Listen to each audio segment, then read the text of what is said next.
In the previous video, we had the partial fraction of this, which could be expressed with two undetermined parameters, a and b. You also need to know about ones that can be expressed with three parameters, and that occurs when you have, if I just write it out, when you have one of the x terms in the denominator squared, and that is expressed as a over the bit that isn't squared, so 2x minus 1, plus you have bx plus c in the numerator, and denominator you have x squared plus 1. And then you work through this in the same way as you did with the previous one. So you multiply top and bottom of this one by x squared plus 1, and you get a x squared plus 1 divided by 2x minus 1 x squared plus 1,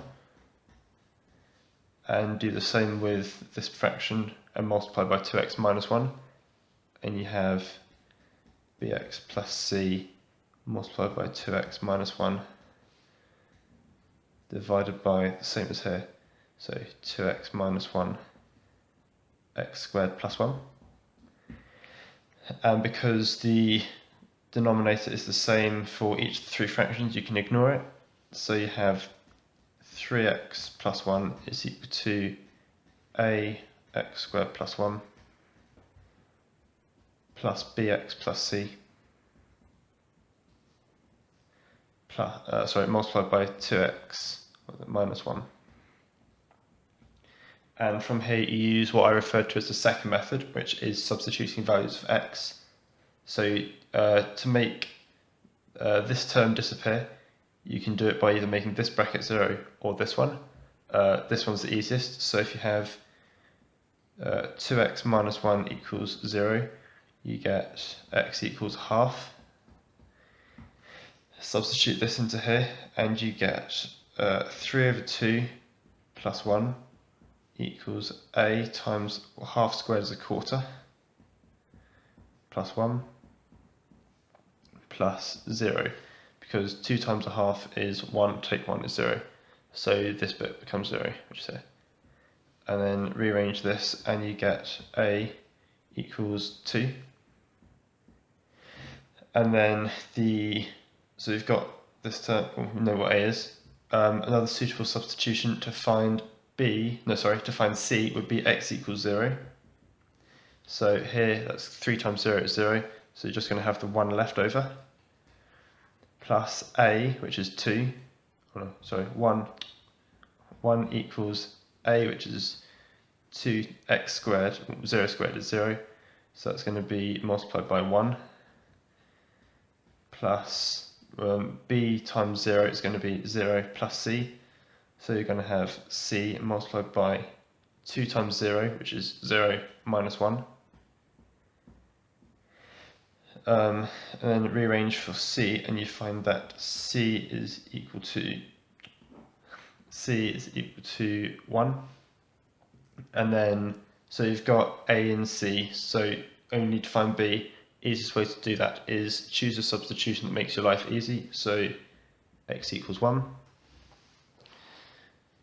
So you're going to have 3 plus 1 equals 2 times 1 squared is 1, plus 1 again is 2,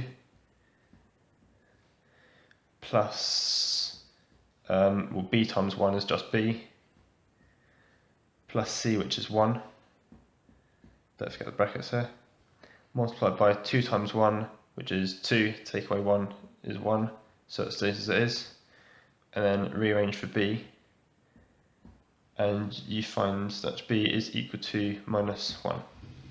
So the final solution is 3x plus 1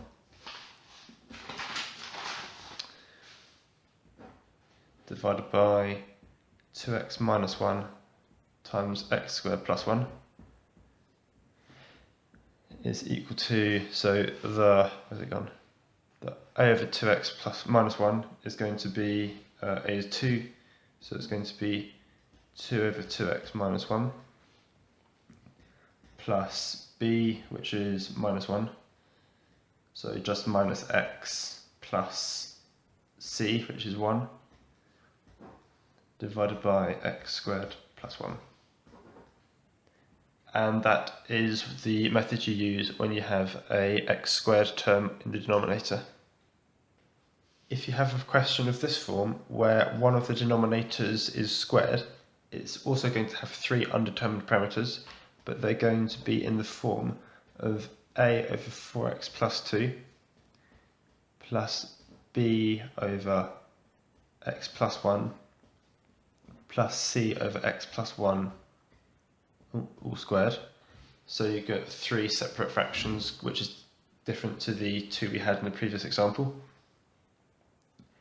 So going forward to solve this, you have that is equal to, you multiply top and bottom of this by x plus 1 all squared, and you have ax plus 1 all squared over 4x plus 2 multiplied by x plus 1 all squared. And applying the same for b and c, you get b times 4x plus 2 times x plus 1 over 4x plus 2 times x plus 1 squared, plus c times 4x plus 2 over 4x plus 2 times x plus 1 all squared.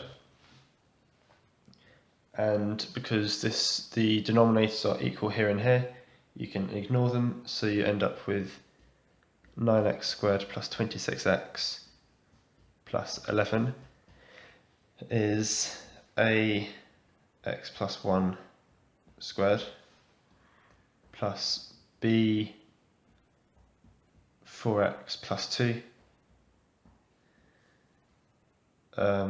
x plus 1 plus c 4x plus 2.